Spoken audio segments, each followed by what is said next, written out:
तोहरे आँखिया में दिल हमार डूब गईल हो। मुस्की तोहर देख के जान टूट गईल हो। कहला दिल रोज रोज एके बात हो। तोहरे सिवा अब न चाही कौनो साथ हो। सजनिया तोहार नाम लिखाइल सांस में, रहनी दीवाना बनके तोहरे पास में। छू लेला जब तोहार नरम हथेली, दिल बोले शादी कर ली आज काल में। तोहरे आँखिया में दिल हमार डूब गईल हो। मुस्की तोहर देख के जान टूट गईल हो।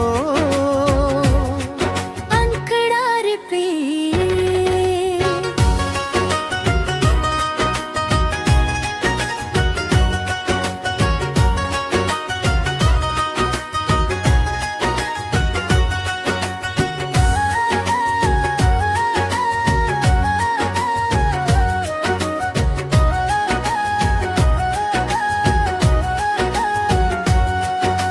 रात भर जागी ता बस तोहरे ख्याल में। पागल बन गई नी तोहरे प्यार में। दुनिया जले चाहे कुछ बोले, नाम तोहार लिख दी दिल के दीवार में। तेरी जार हो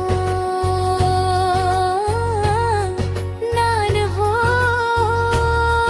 तोहरे बिना सुना जहान हो। कसम से कहता नी सच्ची बात, तोह से ही शुरू तोह से ही अंजाम हो। तोहरे